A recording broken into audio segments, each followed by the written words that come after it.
Welcome back to the Aligned Path. I'm the Great North Witch, and I'm sitting down at my altar today because we're making protection jars.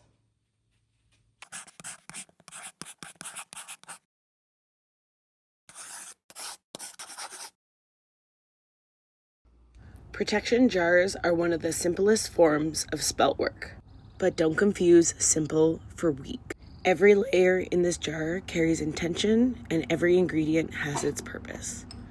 So let's go gather our ingredients. As many spells do, we're starting in the kitchen, and I'm grabbing my rosemary and garlic powder. And my favorite spoon. Next, I'm gathering my garden sage. I grew this and dried it last year. I am also going to grab my black salt, not culinary black salt. This is a formulation that we made together a few weeks ago.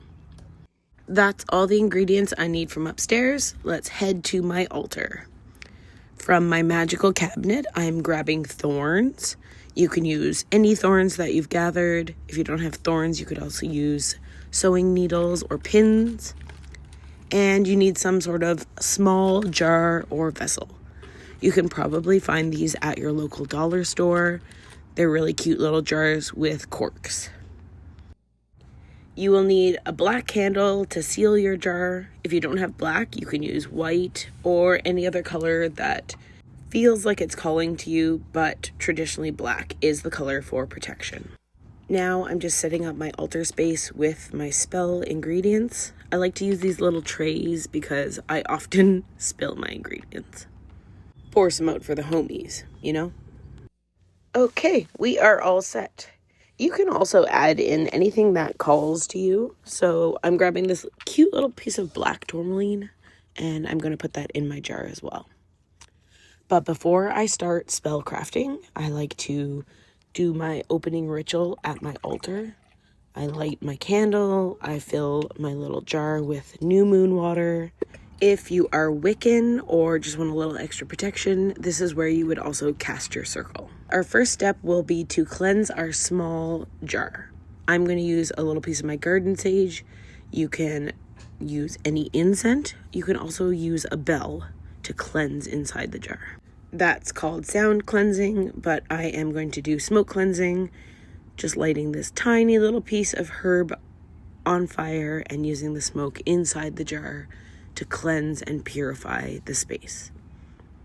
Just as we cleanse and consecrate our tools, we want to make sure we're cleansing and consecrating any jars or vessels we're using for our spell work.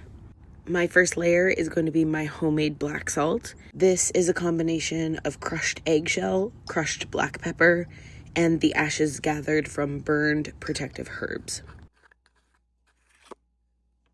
My next layer is going to be garlic powder.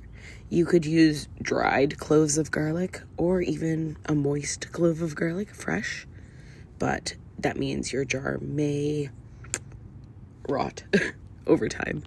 So I opt for the dried version of all my ingredients. Next, in goes the rosemary.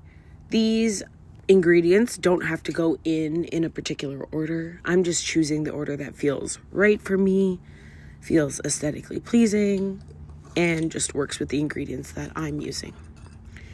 I always suggest people learn the rules being like what herbs work with what magical properties, so that you can later on make your spell work your own.